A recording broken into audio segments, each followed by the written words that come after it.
Hello everyone. இந்த வீடியோல நாம நோடல் அனாலிசிஸோட another example problem பார்க்க போறோம். இதுதான் question. என்ன கேக்குறாங்கன்னா find the voltages of node 1 and node 2 in the network. இந்த நெட்வொர்க்ல நோட்ஸ் அவங்களே கொடுத்திருக்காங்க. இந்த நோட்ஸோட வோல்டேஜ் V1, V2 வேரியபிளும் அவங்களே கொடுத்திருக்காங்க. இப்போ இந்த V1 என்ன, V2 என்ன அப்படின்றத தான் நாம ஃபைண்ட் அவுட் பண்ணணும். இந்த டயக்ராம் பாத்தீங்கன்னா இங்க கரண்ட் சோர்ஸ் டைரக்டா நமக்கு கொடுக்கல, வோல்டேஜ் சோர்ஸா கொடுத்திருக்காங்க. ஒவ்வொரு வோல்டேஜ் சோர்ஸுக்குமே சீரிஸ்ல ஒரு ரெசிஸ்டர் இருக்கு. அப்போ இதை நாம கரண்ட் சோர்ஸா ஃபர்ஸ்ட் டிரான்ஸ்ஃபார்ம் பண்ணணும். பண்ணிட்டு அதுக்கப்புறம் தான் நாம இதுக்கு நோடல் அனாலிசிஸ் ப்ரொசீஜரை அப்ளை பண்ண முடியும். ஃபர்ஸ்ட் இந்த வோல்டேஜ் சோர்ஸை கரண்ட் சோர்ஸா நாம கன்வெர்ட் பண்ணலாம். இங்க இந்த வோல்டேஜ் சோர்ஸ் என்ன பொலாரிட்டி இருக்குன்னு பாருங்க. மேல பிளஸ் கீழே மைனஸ் இந்த மாதிரி இருந்ததுன்னா கரண்ட் சோர்ஸ் நம்ம எடுத்துக்கும் போது அப்வர்ட் டைரக்ஷன்ல எடுத்துக்கணும்.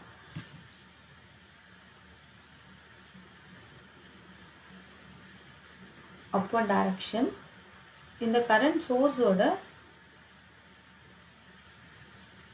Value I is equal to V by R. So current source இது. கரண்ட்டை நம்ம ஐன்னு டினோட் பண்ணுவோம். இந்த ஐயை கால்குலேட் பண்ணுறதுக்கு ஹோம்ஸ்லா ஃபார்முலா படி I is equal to V by R. Vன்றது இந்த சோர்ஸ் வோல்டேஜோட வேல்யூ 25. Rன்றது இந்த சோர்ஸுக்கு சீரீஸில் இருக்க ரெசிஸ்டரோட வேல்யூ 25 டிவைட் பை 5. ஐயோட வேல்யூ என்னவா இருக்கும்னா 5 ஆம்பியராக இருக்கும். நெக்ஸ்ட்டு இந்த ரெசிஸ்டர் சீரீஸில் இருக்க இந்த ரெசிஸ்டரை நம்ம கரண்ட் சோர்ஸாக கன்வெர்ட் பண்ணும்போது பேரலலில் ட்ரா பண்ணிக்கணும். நெக்ஸ்ட் இங்கே இருக்க இந்த 1 ohm ரெசிஸ்டரை அப்படியே எடுத்துக்கிறோம்.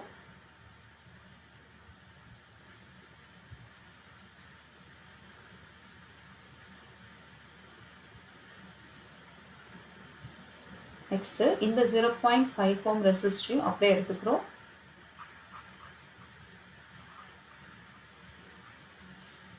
நெக்ஸ்ட் இங்கே ஒரு வோல்டேஜ் சோர்ஸ் இருக்கு. இந்த வோல்டேஜ் சோர்ஸோட பொலாரிட்டி பாருங்க, மேலே பிளஸ் கீழே மைனஸ் இருக்கு. இங்க இருந்து அதே பொலாரிட்டி தான் இங்கேயும் இருக்கு. அப்போ நம்ம இந்த கரண்ட் சோர்ஸ் ட்ரா பண்ணும் போதும் அப்பர் டைரக்ஷன்ல தான் ட்ரா பண்ணணும்.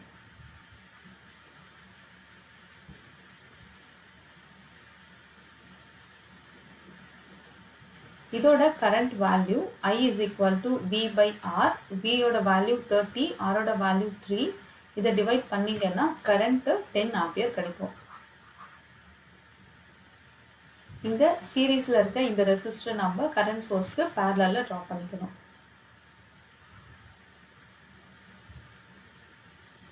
இதோட வேல்யூ 3 ohm. அடுத்தது இந்த வோல்டேஜ் சோர்ஸ். இந்த வோல்டேஜ் சோர்ஸோட பொலாரிட்டி பாருங்க, மேலே மைனஸ் கீழே பிளஸ் இருக்கு. அப்போ நம்ம கரண்ட் சோர்ஸ் டிரா பண்ணும்போது அதோட டைரக்ஷனை டவுன்வர்ட் டைரக்ஷன்ல எடுத்துக்கணும். நெக்ஸ்ட் இந்த வோல்டேஜ் சோர்ஸுக்கு சீரீஸ்ல இருக்க ரெசிஸ்டர் 3 ohm கரண்ட் சோர்ஸ்க்கு பேரலல்ல நம்ம டிரா பண்ணணும்.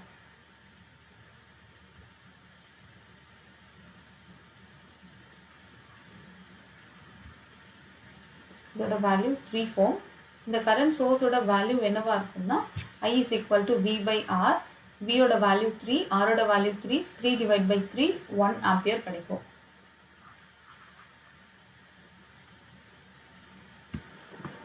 இந்த நோட் வோல்டேஜஸ் எல்லாம் மார்க் பண்ணதுக்கு அப்புறம் இந்த மாதிரியான ஒரு டயக்ராம் தான் நமக்கு கிடைக்கும்.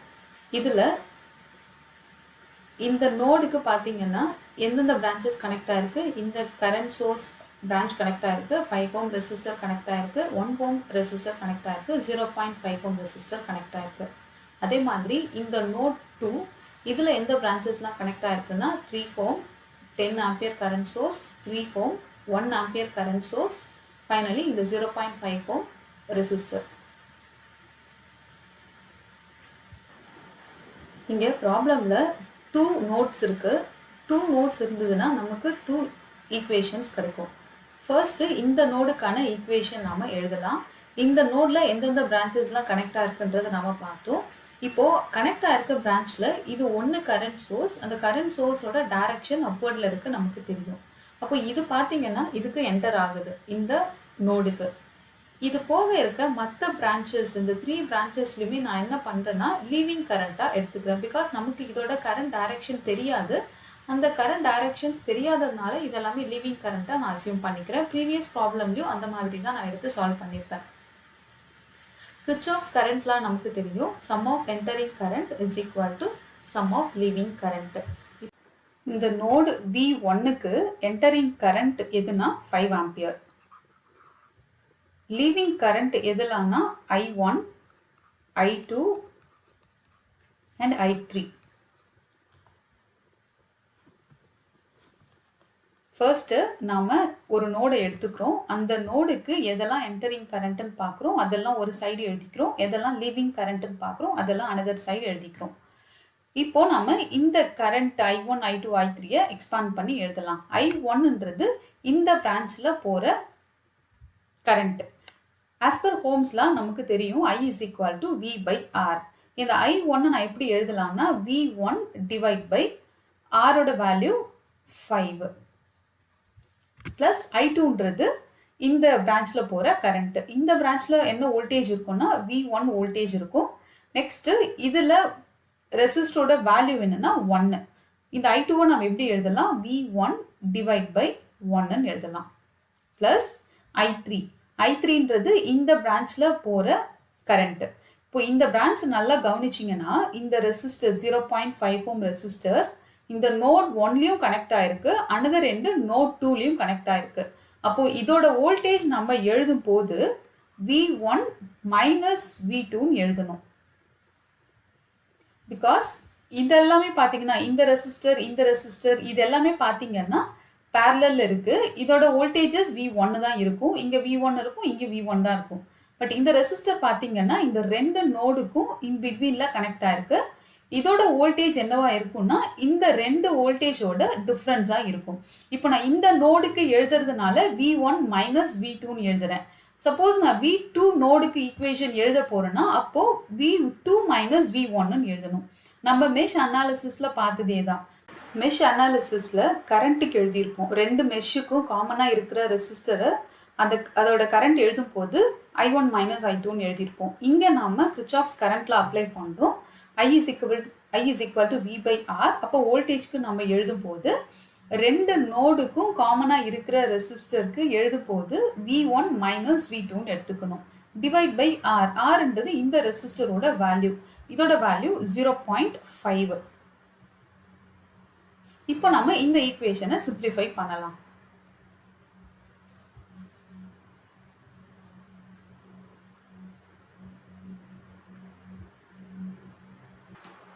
இதை சிம்பிளிஃபை பண்ணால் நமக்கு இந்த ஈக்குவேஷன் கிடைக்குது. இதை நான் ஈக்குவேஷன் 1ன்னு எடுத்திருக்கேன்.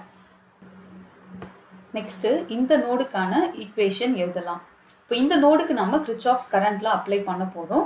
இதுக்கு அப்ளை பண்ணுறதுக்கு நமக்கு கரண்ட்டோட டைரக்ஷன்ஸ் தெரியணும். இந்த சோர்ஸுக்கு டைரக்ஷன் தெரியும், அதே மாதிரி இந்த கரண்ட் சோர்ஸுக்கும் டைரக்ஷன் தெரியும். பட் இந்த ரெசிஸ்டரில் பார்த்தீங்கன்னா நமக்கு என்ன கரண்ட் டைரக்ஷன்னு தெரியாது. ஸோ இங்கே எடுத்துக்கிட்ட மாதிரியே நான் இந்த டைரக்ஷன்ஸை லீவிங் கரண்ட்டாக எடுத்துக்க போகிறேன்.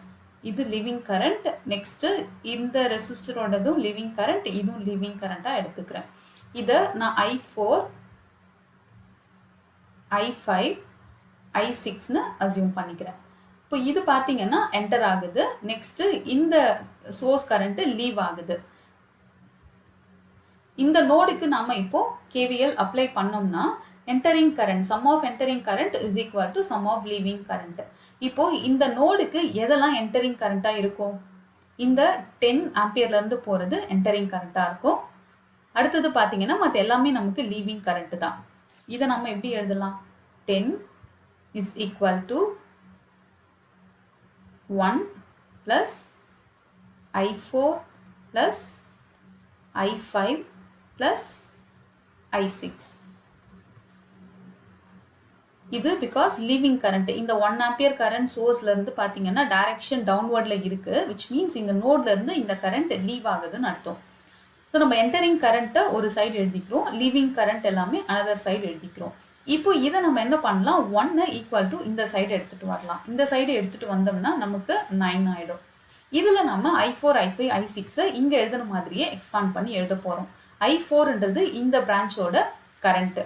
இப்போ இந்த பிரான்ச்சுக்கு நம்ம எழுதும் போது என்ன பண்ணணும், V2 மைனஸ் V1 ஆல்ரெடி உங்களுக்கு நான் சொல்லியிருக்கேன். இதை நம்ம V2 minus V1 divide by இதோட ரெசிஸ்டர் வேல்யூ 0.5 ப்ளஸ் இது இந்த பிரான்ச்சுக்கு எழுத போகிறோம். இந்த பிரான்ச்சுக்கு V2 டிவைட் பை 3 ப்ளஸ் இந்த பிரான்ச்சுக்கும் அதே தான் வரும், V2 டிவைட் பை 3. இப்போ இதை நாம சிம்பிளிஃபை பண்ணலாம். இந்த ஈக்குவேஷனை சிம்பிளிஃபை பண்ணால் நமக்கு இந்த ஈக்குவேஷன் கிடைக்கும். இதை நம்ம 2ன்னு எடுத்துக்கிறோம். இப்போ ஈக்குவேஷன் 1, ஈக்குவேஷன் 2 இதை நம்ம மேட்ரிக்ஸில் ரெப்ரசன்ட் பண்ண போகிறோம். கிர்ச்சாஃப்ஸ் கரண்ட் லாவை நம்ம மேத்தமெட்டிக்கலாக I is equal to V by Rன்னு எழுதலாம். இதை எப்படி ரெப்ரசன்ட் பண்ணலாம்னா V இன்ட்டு 1 பை Rன்னு பண்ணலாம். V நம்ம தனியாக எடுத்துட்டு 1 பை Rன்னு நமக்கு கிடைக்கும். 1 பை Rன்றது என்னன்னா ரெசிப்ரோக்கல் ஆஃப் ரெசிஸ்டன்ஸ், நமக்கு கண்டக்டன்ஸ் கிடைக்கும். இதை நம்ம எப்படி எழுதலாம்னா V இன்ட்டு Gன்னு எழுதலாம். இப்போ I is equal to V into G conductance. இப்போ நமக்கு இங்க கிடைச்சிருக்கிற இந்த வேல்யூஸ் எல்லாமே பார்த்தீங்கன்னா கண்டக்டன்ஸ் வேல்யூ தான். எதை வச்சு நான் இதை கண்டக்டன்ஸ்ன்னு சொல்றேன்னா, இப்போ இந்த ஈக்குவேஷனே பாருங்க, இங்க நமக்கு இருக்கிறது கரண்டோட வேல்யூ, இந்த 5, 9 இதெல்லாமே current I. Next V into G, இங்க V இருக்கு, V கூட இருக்கிறது பார்த்தீங்கன்னா G-ஆ இருக்கும், கண்டக்டன்ஸாக இருக்கும். பிகாஸ் நாம ஈக்குவேஷன் சால்வ் பண்ணும் போதே நமக்கு ரெசிப்ரோக்கலில் தான் கிடைச்சிருக்கும். 1/0.5, 1/3 இப்படி தான் கிடைச்சிருக்கும். இந்த ரெசிப்ரோக்கலில் இருக்கிறத கால்குலேட் பண்ணதுக்கு அப்புறம் தான் நமக்கு இந்த வேல்யூ கிடைச்சிது. 3.2 -2 -2 இந்த வேல்யூஸ் நமக்கு கிடைச்சிருக்கு. இப்போ நம்ம இந்த ஈக்குவேஷனை ரெப்ரசன்ட் பண்ணலாம் மேட்ரிக்ஸில். நமக்கு என்ன கிடைக்கும், 5, 9 வரும். இந்த மேட்ரிக்ஸோட ஜெனரல் ரெப்ரசன்டேஷன் இந்த மாதிரி இருக்கும். உங்களுக்கு ஆல்ரெடி தெரியும், மெஷ் அனாலிசிஸ்லேயே நம்ம பார்த்துருக்கோம். I1, I2, இங்கே நமக்கு 2 நோட் தான் இருக்குது, அப்போ நமக்கு 2 கரண்ட் வரும். நெக்ஸ்ட்டு இங்கே வோல்டேஜும் 2 வோல்டேஜ் தான் வரும், V1, V2. இதுக்குள்ளே பார்த்தோம்னா conductance G11, G12, G21, G22 இந்த வேல்யூஸ் இருக்கும். இதுதான் இங்கே நம்ம வேல்யூஸை ஃபில் பண்ணி எழுதுகிறோம். ஃபர்ஸ்ட் I1, I2 எழுதிட்டோம். நெக்ஸ்ட்டு V1, V2 தான் நம்ம ஃபைண்ட் அவுட் பண்ண போகிறோம். நமக்கு அது தெரியாது. V1, V2 நம்ம அப்படியே எடுத்துக்கிறோம். இன்டூ இந்த கண்டக்டன்ஸ் வேல்யூ இங்கே என்ன இருக்குது, 3.2 -2 -2 2.66. எப்பவுமே G12, G21 ரெண்டும் ஈக்குவல் வேல்யூவாக தான் இருக்கும். 3.2 -2 -2 2.66. இப்போ நம்ம ஈஸியாக இதுக்கு கிராமர்ஸ் ரூல் அப்ளை பண்ணி del 1 del 2 கண்டுபிடிச்சிடலாம். இதை வச்சு V1, V2 கண்டுபிடிச்சிடலாம். ஸோ ஃபர்ஸ்ட் நம்ம டெல் எப்படி கால்குலேட் பண்ணுவோம், இங்கே இருக்கிற வேல்யூஸ் அப்படியே நம்ம எடுத்துப்போம். எடுத்து அதுக்கு டிட்டர்மினன்ட் ஃபைண்ட் அவுட் பண்ணணும். 3.2 -2 -2 2.66. இதுக்கு டிட்டர்மினன்ட் கண்டுபிடிச்சோம்னா 4.512 நமக்கு கிடைக்குது. நெக்ஸ்ட்டு இதே மாதிரி del 1 del 2 கண்டுபிடிக்கலாம். del 1 எப்படி கால்குலேட் பண்ணுறது, இந்த ஃபர்ஸ்ட் காலம் இங்கே இருக்கிற ஃபர்ஸ்ட் காலமை எடுத்துட்டு இந்த கரண்ட்டோட வேல்யூவை எடுத்துகிட்டு வந்து ரீப்ளேஸ் பண்ணணும். ரீப்ளேஸ் பண்ணிவிட்டு அதுக்கு டிட்டர்மினன்ட் கண்டுபிடிச்சோம்னா அதுதான் del 1. ஸோ del 1 நமக்கு 31.3 கிடச்சிருக்கு.